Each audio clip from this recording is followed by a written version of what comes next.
مکمل ناول رشتوں کی مہک۔ گھر میں شور و عروج پر تھا۔ آج بڑے بھائی ارسلان کی منگنی کی تیاری ہو رہی تھی۔ پورا گھر پھولوں اور روشنیوں سے سجا ہوا تھا۔ زویار جو گھر کا چھوٹا بیٹا اور سب کا لاڈلا تھا، سیڑھیوں پر کھڑا لٹکن لگا رہا تھا کہ اچانک اس کا پاؤں پھسلا۔ وہ گرنے ہی والا تھا کہ نیچے سے ایک لڑکی نے اسے سنبھالنے کی کوشش کی، مگر نتیجہ یہ نکلا کہ زویار کے ہاتھ میں پکڑی ہوئی گلاب کی پتیوں کی ٹوکری اس لڑکی کے اوپر الٹ گئی۔ وہ لڑکی کوئی اور نہیں، ارسلان کی ہونے والی منگیتر کی چھوٹی بہن عنایہ تھی۔ ارے باپ رے، یہ کیا کر دیا تم نے؟ میرا پورا جوڑا خراب ہو گیا، عنایہ نے اپنے بالوں سے پتیاں جھٹکتے ہوئے غصے سے کہا۔ زویار جو اسے پہلی بار دیکھ رہا تھا، ہکا بکا رہ گیا۔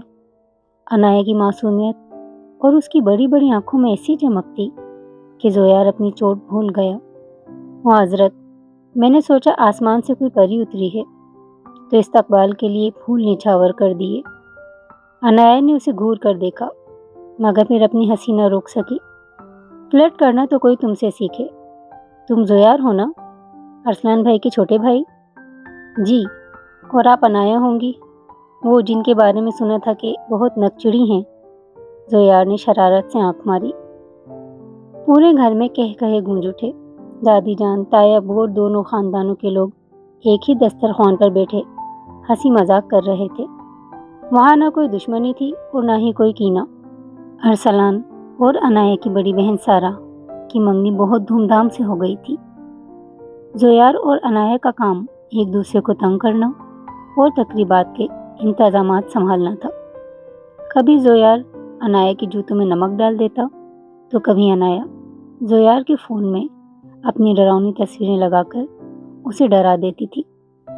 مگر اس ہنسی مذاق کے پیچھے دونوں کے دلوں میں ایک دوسرے کے لیے خاموش سا رشتہ پنپ رہا تھا، ایک ایسی محبت جو لفظوں کی محتاج نہیں تھی۔ منگنی کی رات جب سب سو گئے، زویار نے چھت پر اکیلی بیٹھی عنایہ کو دیکھا۔ وہ چاند کو دیکھ رہی تھی۔ زویار اس کے پاس جا کر بیٹھ گیا۔ عنایہ، اگر یہ وقت یہیں رک جائے تو؟ عنایہ نے اسے دیکھا۔ اس کی آنکھوں میں پہلی بار سنجیدگی تھی۔ کاش زویار، رشتوں کی یہ مہک کبھی ختم نہ ہو، لیکن قسمت نے ان کے لیے کچھ اور ہی لکھ رکھا تھا۔ ارسلان اور سارہ کی شادی کے کچھ دن بعد ہی ایک ایسی خبر آئی جس نے اس ہنستے کھیلتے گھرانے کی مسکراہٹیں چھین لی۔ ارسلان اور سارہ کی شادی کو ابھی چند ہی ماہ گزرے تھے کہ پورے گھر میں ایک بار پھر خوشیوں کی لہر دوڑ گئی۔ سارہ کے ہاں ننھے مہمان کی آمد کی خبر نے دادی جان اور تایا ابو کے چہروں پر رونقیں بکھیر دیں۔ پورے گھر میں مٹھائیاں بانٹی گئیں اور زویار نے تو خوشی میں پورے محلے میں پٹاخے چھوڑ دیے۔ ارے بس کرو زویار، ابھی سے چچا بننے کی اتنی خوشی؟ عنایہ نے کچن سے برآمد ہوتے ہوئے شرارت سے کہا۔ وہ آج کل سارہ کا خیال رکھنے کے لیے وہیں مقیم تھی۔ زویار نے ایک لڈو عنایہ کے منہ میں زبردستی ٹھونسا۔ چچا نہیں، میں تو کول انکل بنوں گا، اور تم تو ابھی سے بوڑھی خالہ لگ رہی ہو، یہ ہر وقت سوپ اور دوائیوں کے پیالے لیے پھرتی ہو۔ عنایہ نے اسے مارنے کے لیے چمچ اٹھایا تو زویار ہنستا ہوا صوفے کے پیچھے چھپ گیا۔ گھر کا ماحول اتنا خوبصورت تھا کہ کسی کو گمان بھی نہ تھا کہ کوئی کڑا وقت آنے والا ہے۔ سارہ نے ایک پیار سے بیٹے کو جنم دیا جس کا نام اذان رکھا گیا۔ پورا گھر اذان کے گرد گھومنے لگا۔ زویار اور عنایہ اب مل کر بچے کی دیکھ بھال کرتے تھے۔ کبھی لوری سناتے ہوئے زویار خود سو جاتا تو کبھی عنایہ بچے کے ڈائپر بدلنے کے نام پر زویار کو بلا لیتی۔ اس دوران دونوں ایک دوسرے کے بہت قریب آ چکے تھے۔ ایک شام زویار نے ہمت جمع کی اور عنایہ سے کہا، عنایہ، میں نے امی سے بات کی ہے، وہ تمہارے گھر رشتہ لے کر جانا چاہتی ہیں۔ عنایہ کا چہرہ شرم سے سرخ ہو گیا۔ اس نے صرف سر جھکا لیا جو کہ ایک خاموش ہاں تھی۔ سب کچھ کتنا مکمل لگ رہا تھا، جیسے زندگی کسی خوبصورت فلم کا کلائمیکس ہو، مگر ایک بدبخت شام سارہ کی طبیعت اچانک بگڑ گئی۔ اسے ہسپتال لے جایا گیا، لیکن ڈاکٹروں کی تمام تر کوششوں کے باوجود وہ جاں بر نہ ہو سکی۔ سارہ کی اچانک وفات نے ہنستے کھیلتے گھر کو ماتم کدہ بنا دیا۔ ارسلان تو جیسے زندہ لاش ہی بن گیا۔ وہ ننھا اذان اپنی ماں کی ممتا کے لیے بلکنے لگا۔ کچھ دن گزرے، گھر کے بڑے ایک جگہ جمع ہوئے۔ ارسلان کمرے میں بند رہتا تھا اور بچہ کسی کے سنبھالنے میں نہیں آ رہا تھا۔ دادی جان نے روتے ہوئے ایک تجویز پیش کی۔ اذان کو اپنی ماں کی خوشبو صرف عنایا میں آتی ہے۔ اگر ہم عنایا کا نکاح ارسلان سے کر دیں تو اس بچے کو ماں مل جائے گی اور ارسلان کو سہارا۔ باہر راہداری میں کھڑے زویار اور عنایا کے پیروں تلے سے زمین نکل گئی۔ زویار نے دیوار کا سہارا لیا، جبکہ عنایا کی آنکھوں سے خاموش آنسو بہنے لگے۔ ان کی محبت، ان کے سپنے، سب ایک ننھی سی جان کی خاطر قربان ہونے جا رہے تھے۔ کمرے میں موجود بڑوں کی گفتگو زویار اور عنایا کے کانوں میں پگھلے ہوئے شیشے کی طرح اتر رہی تھی۔ عنایا نے بے بسی سے زویار کی طرف دیکھا، جس کی آنکھیں سرخ ہو چکی تھیں اور مٹھیاں بھینچی ہوئی تھیں۔ وہ زویار جس نے کبھی زندگی کو سنجیدہ نہیں لیا تھا، آج ایک لمحے میں برسوں بڑا ہو گیا تھا۔ زویار، عنایا کی آواز بمشکل نکلی۔ زویار نے کچھ کہے بغیر وہاں سے رخ موڑا اور تیزی سے چھت کی طرف بھاگ گیا۔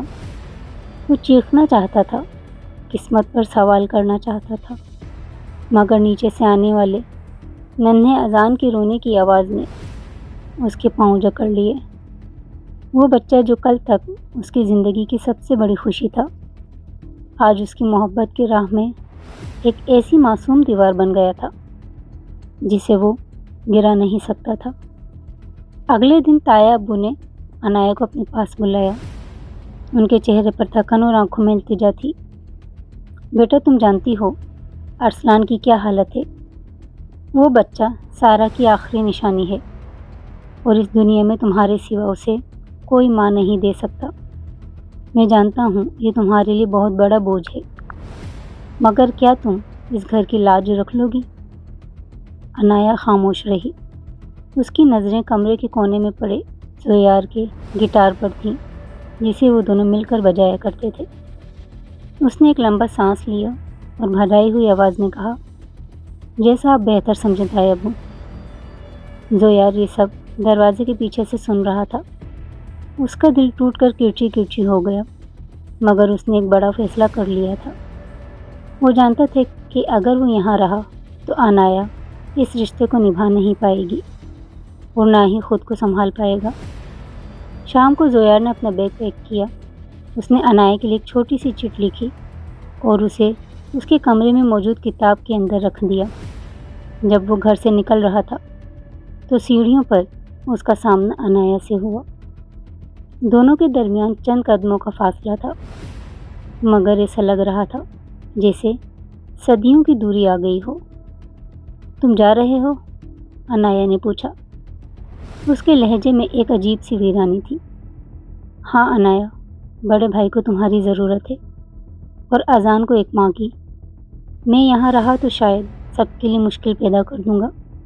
اپنا خیال رکھنا، اور اذان کا بھی۔ زویار نے زبردستی مسکرانے کی کوشش کی، مگر اس کی آواز لرز گئی۔ وہ مڑا اور بوجھل قدموں سے گیٹ سے باہر نکل گیا۔ عنایا اسے جاتے ہوئے دیکھتی رہی جب تک وہ نظروں سے اوجھل نہیں ہو گیا۔ اس نے بھاگ کر وہ چٹ نکالی جو زویار نے چھوڑی تھی۔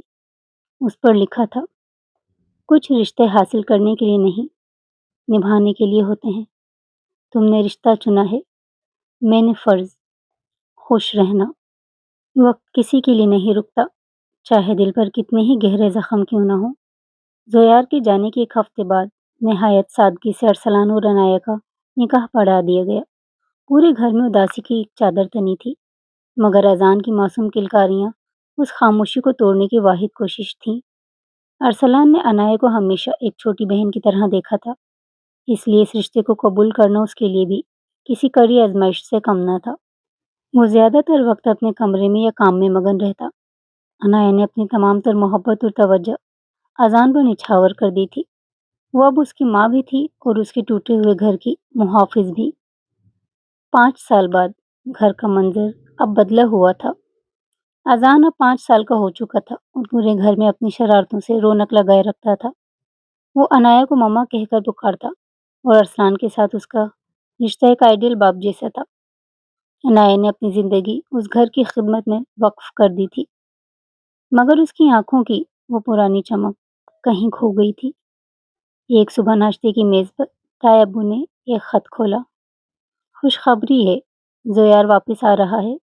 اس نے اپنی پڑھائی اور جاب کا کانٹریکٹ مکمل کر لیا ہے اور وہ کل کی فلائٹ سے پہنچ رہا ہے۔ پورے گھر میں جیسے ایک بجلی دوڑ گئی۔ دادی جان کی آنکھوں میں خوشی کے آنسو آ گئے، مگر عنایا کا ہاتھ چائے کا کپ پکڑتے ہوئے لرز گیا۔ ارسلان نے عنایا کی طرف دیکھا جو نظریں جھکائے خاموشی سے اذان کو ناشتہ کروا رہی تھی۔ ارسلان سب جانتا تھا، مگر اس نے کبھی اس موضوع پر بات نہیں کی تھی۔ اگلے دن گھر کے گیٹ پر ایک گاڑی آ کر رکی۔ ایک قداور، سنجیدہ اور وجیہہ نوجوان باہر نکلا۔ یہ وہ پرانا شرارتی زویار نہیں تھا جو سیڑھیوں سے گر جایا کرتا تھا۔ اس کے چہرے پر ایک ٹھہراؤ اور آنکھوں میں گہرائی تھی۔ زویار، دادی جان نے اسے گلے لگایا۔ زویار سب سے ملا، ارسلان سے گلے لگا اور پھر اس کی نظر عنایا پر پڑی جو اذان کا ہاتھ تھامے دور کھڑی تھی۔ زویار کے قدم وہیں رک گئے۔ کیسی ہو عنایا؟ زویار کی آواز میں اب وہ پرانی کھنک نہیں تھی، اب ایک اداس اپنائیت تھی۔ میں ٹھیک ہوں، آپ کیسے ہیں؟ عنایا نے بڑی مشکل سے خود کو سنبھالا۔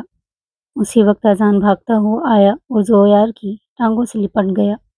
آپ میرے بڑے چاچو ہیں، مما کہتی ہیں کہ آپ بہت دور سے چاکلیٹ لینے گئے تھے۔ زویار نے جھک کر اذان کو گود میں اٹھایا اور اسے پیار کیا۔ اس نے عنایا کی طرف دیکھا جس کی آنکھوں میں آنسو تیر رہے تھے۔ زویار کو احساس ہوا کہ عنایا نے اپنا وعدہ نبھایا ہے۔ اس نے اس گھر کو بکھرنے سے بچا لیا تھا۔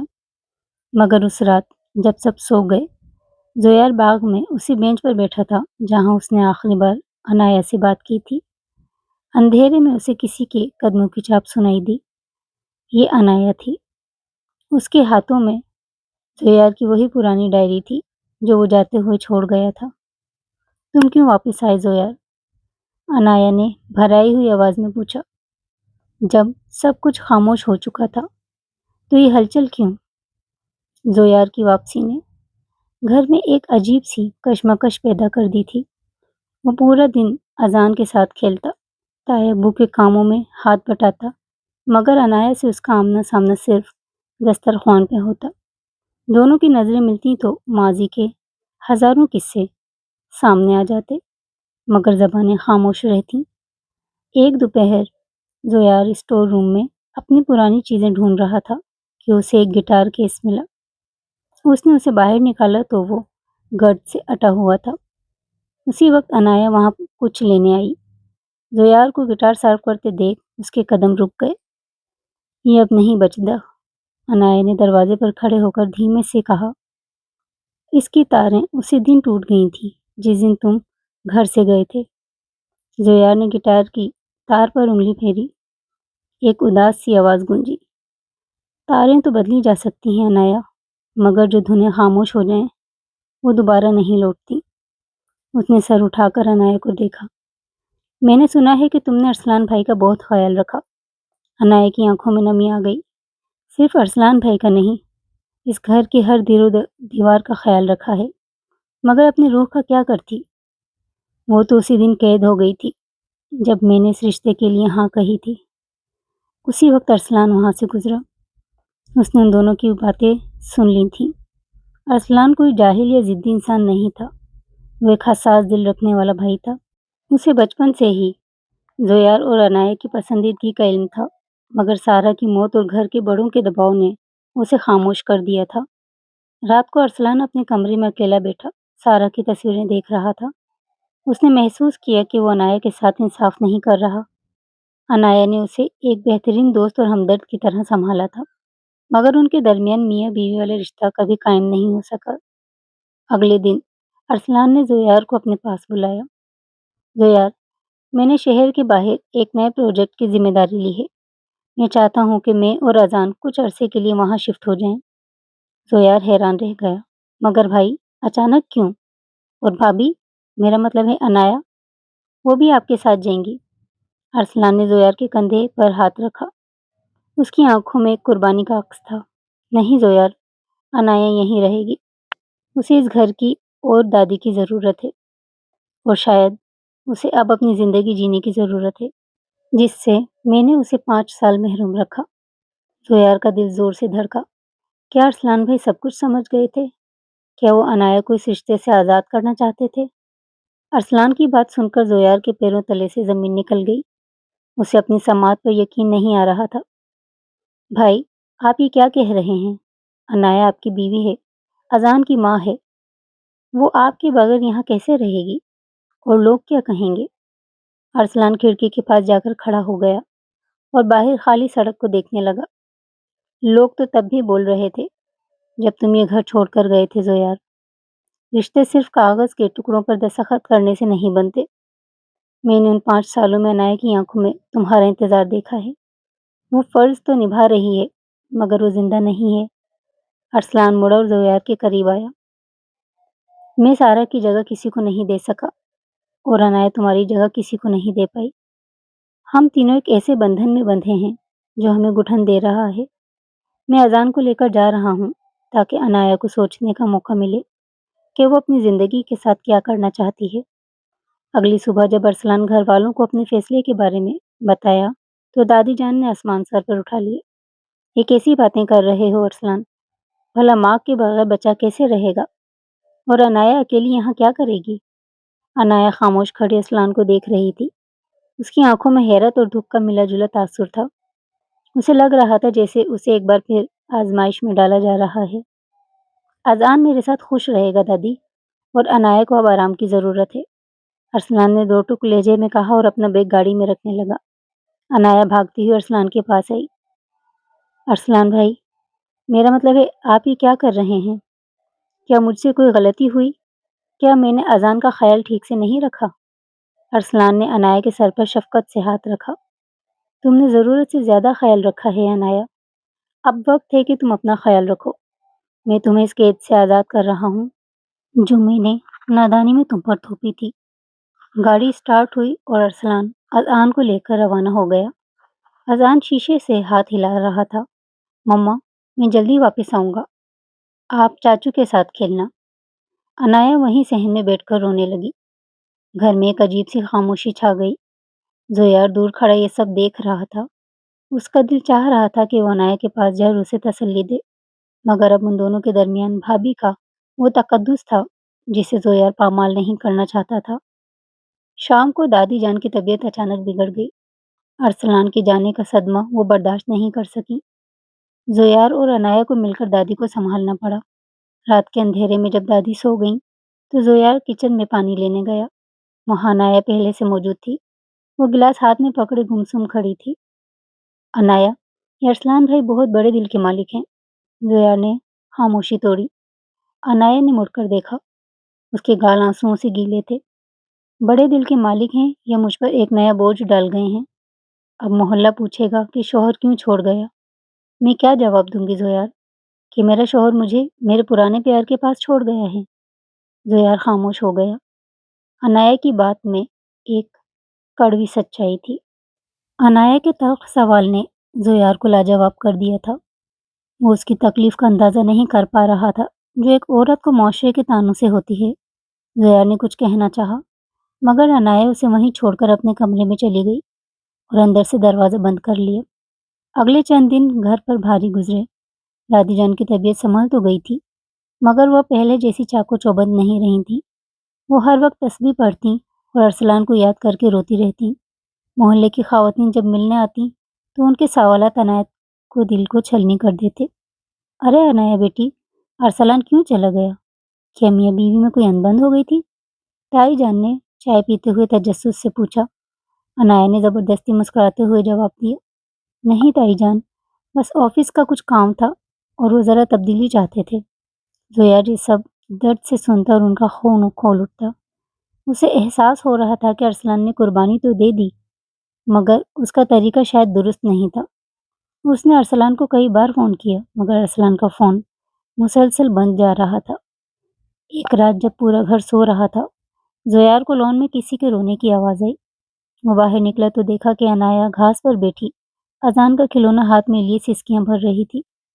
زویار خاموشی سے اس کے پیچھے جا کر کھڑا ہو گیا۔ انایا، خود کو اتنا مت تڑپاؤ۔ انایا نے چوک کر پیچھے دیکھا اور جلدی سے اپنے آنسو پوچھے۔ تم یہاں کیا کر رہے ہو؟ جاؤ یہاں سے۔ اگر کسی نے دیکھ لیا تو سچی میں وہ باتیں بنیں گی جن کا مجھے ڈر ہے۔ بننے دو باتیں، زویار نے شدت سے کہا اور اس کے سامنے بیٹھ گیا۔ ہم کب تک لوگوں کے ڈر سے جیتے رہیں گے؟ 5 سال پہلے بھی میں لوگوں اور فرض کی وجہ سے گیا تھا۔ کیا ہوا؟ کیا کوئی خوش ہوا؟ سارا بھابھی چلی گئی، بھائی تنہا ہو گیا، تم ادھوری رہ گئیں اور میں زندہ درگور ہو گیا۔ انایا نے لرزتی آواز میں کہا، مگر زویار، اب میں کسی کی منگیتر نہیں ہوں، میں تمہارے بڑے بھائی کی منکوہاں ہوں۔ یہ رشتہ بہت نازک ہوتا ہے۔ اسی وقت تایا ابو جو پانی پینے کے لیے اٹھے تھے، لون کی کھڑکی سے ان دونوں کو دیکھ لیا۔ ان کے چہرے پر غصہ نہیں بلکہ ایک گہری فکر چھا گئی۔ وہ اگلے دن صبح ہی دادی جان کے پاس بیٹھے اور ایک بڑا فیصلہ کیا۔ امی، ہمیں ارسلان اور انایا کے بارے میں کچھ سوچنا ہوگا۔ ارسلان نے جو راستہ چنا ہے وہ حل نہیں ہے۔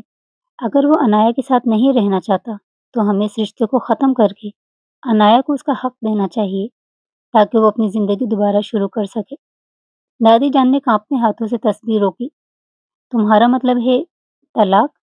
میرے جیتے جی اس گھر میں یہ منحوس لفظ نہیں گونجے گا، تایا ابو نے تحمل سے کہا۔ امی، طلاق منحوس نہیں ہوتی جب وہ کسی کو نئی زندگی دے۔ کیا آپ چاہتی ہیں کہ انایا ساری زندگی اس انتظار میں گزار دے کہ ارسلان اسے کب اپنائے گا؟ یہ گفتگو زویار نے سن لی۔ اس کا دل دھک دھک کرنے لگا۔ کیا واقعی انایا آزاد ہو جائے گی؟ مگر کیا وہ اس آزادی کو قبول کر پائے گی؟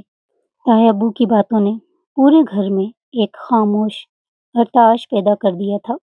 دادی جان کی آنکھیں حیرت سے پھیلی ہوئی تھیں، مگر تایا ابو کے چہرے کی سنجیدگی بتا رہی تھی کہ وہ یہ بات بہت سوچ سمجھ کر رہے ہیں۔ زویار راہداری میں کھڑا ساکت رہ گیا۔ اسے سمجھ نہیں آ رہا تھا کہ وہ خوش ہو یا دکھی۔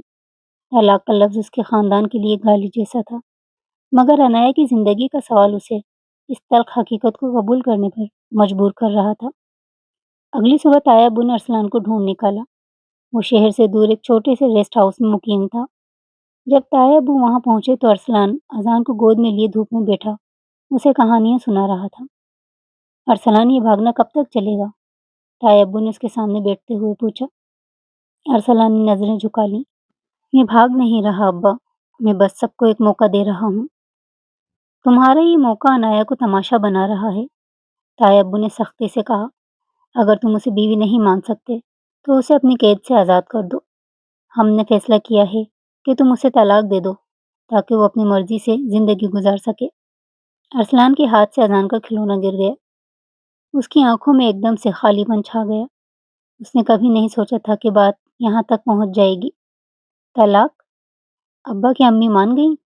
تمہاری امی صرف تمہاری خوشی چاہتی ہیں، اب فیصلہ تمہارے ہاتھ میں ہے۔ تایا ابو نے کچھ کاغذات میز پر رکھ دیے۔ دوسری طرف گھر میں انایا کو اس فیصلے کی بھنک لگ چکی تھی۔ وہ اپنے کمرے میں بند ہو کر رو رہی تھی۔ اسے لگ رہا تھا کہ اس کی ہستی ایک ایسی فٹ بال بن گئی ہے جسے کبھی فرض کی خاطر ادھر پھینکا جاتا ہے اور کبھی ہمدردی کی خاطر ادھر۔ زویار نے ہمت کی اور اس کے کمرے کا دروازہ کھٹکھٹایا۔ انایا، دروازہ کھولو۔ انایا نے دروازہ کھولا۔ اس کی آنکھیں سوجی ہوئی تھیں۔ تم اب کیا کہنے آئے ہو زویار؟ کیا تم خوش ہو کہ اب مجھے طلاق یافتہ کا لیبل لگنے والا ہے؟ زویار نے اس کا ہاتھ پکڑنے کی کوشش کی، مگر انایا پیچھے ہٹ گئی۔ میں خوش نہیں ہوں انایا، میں بس یہ چاہتا ہوں کہ تم اس گھٹن سے نکلو۔ کیا تم میرے ساتھ ایک نئی زندگی شروع کرنا نہیں چاہتی؟ انایا نے تلخی سے ہنستے ہوئے کہا۔ نئی زندگی؟ زویار، تم ارسلان بھائی کے بھائی ہو۔ کیا تمہیں لگتا ہے کہ یہ معاشرہ، یہ خاندان ہمیں سکون سے جینے دے گا؟ کیا تم اذان کے سامنے دیکھ سکو گے جب وہ پوچھے گا کہ میری ماما اب میری چچی کیسے بن گئیں؟ زویار کے پاس اس سوال کا کوئی جواب نہیں تھا۔ رشتوں کی یہ الجھن اتنی سادہ نہیں تھی جتنی اس نے سوچی تھی۔ 2 دن بعد ارسلان گھر واپس آیا۔ اس کے ہاتھ میں وہ کاغذات تھے جن پر اس نے دستخط کر دیے تھے۔ پورے گھر میں قبرستان سی خاموشی پھیل گئی تھی۔ ارسلان نے انایا کو ہال میں بلایا۔ سب کے سامنے اس نے وہ لفافہ میز پر رکھا۔ انایا، میں نے تمہیں آزاد کر دیا ہے۔ ارسلان کی آواز کانپ رہی تھی، مگر ایک شرط پر۔ ارسلان کی بات سن کر پورے ہال میں سناٹا چھا گیا۔ سب کی نظریں ارسلان کے چہرے پر جمی ہوئی تھیں، جہاں کرب اور سنجیدگی کی ایک گہری لہر تھی۔ انایا نے لرزتے ہاتھوں سے میز کا سہارا لیا، جبکہ زویار کا دل سینے میں ہتھوڑے کی طرح بج رہا تھا۔ کیا شرط ہے ارسلان بھائی؟ زویار نے دبی آواز میں پوچھا۔ ارسلان نے نظریں اٹھا کر اپنے چھوٹے بھائی اور پھر انایا کو دیکھا۔ اس نے گہرا سانس لیا اور بولا، میری شرط یہ ہے کہ انایا اس گھر سے کہیں نہیں جائے گی۔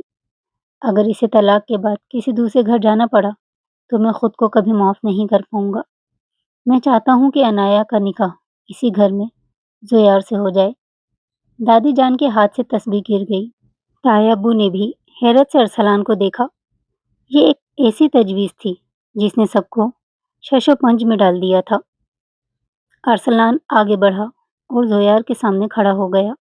زویار، تم نے 5 سال پہلے اپنی محبت کی قربانی دی تھی۔ آج میں اپنا فرض قربان کر رہا ہوں۔ میں جانتا ہوں کہ انایا کا حق صرف تم ہو اور اذان کا حق تم دونوں ہو۔ اگر تم دونوں ایک ہو جاؤ گے تو اذان کو اپنی ماں اور اپنے پسندیدہ چچا دونوں ایک ہی چھت کے نیچے مل جائیں گے۔ انایا کی آنکھوں سے خاموش آنسو بہہ نکلے۔ وہ ارسلان کی عظمت دیکھ کر دنگ رہ گئی تھی، مگر اس کے اندر کی عورت ابھی بھی کسمسا رہی تھی۔ ارسلان بھائی، آپ یہ سب میرے لیے کر رہے ہیں یا اپنی ندامت مٹانے کے لیے؟ ارسلان نے مسکرا کر جواب دیا، انایا، میں یہ اس لیے کر رہا ہوں تاکہ جب میں سہرا سے ملوں تو اسے یہ کہہ سکوں کہ میں نے اس کی بہن کی زندگی برباد نہیں ہونے دی۔ اگلے چند دن گھر میں بحث و مباحثے میں گزرے۔ دادی جان پہلے تو راضی نہ ہوئیں، مگر جب انہوں نے دیکھا کہ اذان زویار اور انایا کے درمیان کتنا خوش رہتا ہے تو ان کا دل پگھل گیا۔ انایا کی عدت شروع ہو گئی اور یہ وقت زویار اور انایا کے لیے ایک کڑی آزمائش تھا۔ وہ ایک ہی گھر میں تھے، مگر ان کے درمیان اب ایک ایسا پردہ تھا جو کبھی نہیں پہلے ہوا تھا۔ زویار نے خود کو مصروف کر لیا، مگر وہ اکثر دور سے انایا کو دیکھتا، جو اب بھی اداس نظر آتی تھی۔ ایک رات زویار نے دیکھا کہ ارسلان اپنا سامان دوبارہ پیک کر رہا ہے۔ بھائی، اب آپ کہاں جا رہے ہیں؟ زویار نے گھبرا کر پوچھا۔ ارسلان نے بیگ کی زپ بند کی اور مڑ کر مسکرایا۔ زویار، میرا کام یہاں ختم ہو گیا۔ نکاح کی تاریخ طے ہو چکی ہے۔ میں کچھ عرصے کے لیے ملک سے باہر جا رہا ہوں، آفس کے کام سے۔ میں نہیں چاہتا کہ میری موجودگی میں تم دونوں کے نئے آغاز میں کسی قسم کی ہچکچاہٹ پیدا کریں۔ مگر اذان؟ زویار نے پوچھا۔ اذان یہیں رہے گا، وہ اب تمہارا بیٹا ہے زویار۔ اسے وہ محبت دینا جو میں شاید دکھوں کے بوجھ تلے دب کر نہیں دے سکا۔ ارسلان نے زویار کو گلے لگایا اور خاموشی سے رات کے اندھیرے میں گھر سے نکل گیا۔ انایا اپنی کھڑکی سے ارسلان کو جاتے ہوئے دیکھ رہی تھی۔ اسے محسوس ہوا کہ ارسلان نے اسے صرف طلاق نہیں دی، بلکہ اسے ایک نئی زندگی کی پوری ذمہ داری سونپ دی تھی۔ کیا زویار اور انایا کا نکاح معاشرے کے طعنوں سے بچ پائے گا؟ اور کیا اذان بڑے ہو کر اس سچ کو قبول کر پائے گا؟ اس سے آگے کی کہانی جانیں گے سیکنڈ پارٹ میں۔ تب تک کے لیے پلیز ویڈیو کو لائک کر کے چینل کو سبسکرائب کر لیجیے۔ سیکنڈ پارٹ کے لیے کمنٹ میں یس لکھیے۔ ٹیک کیئر، اللہ حافظ۔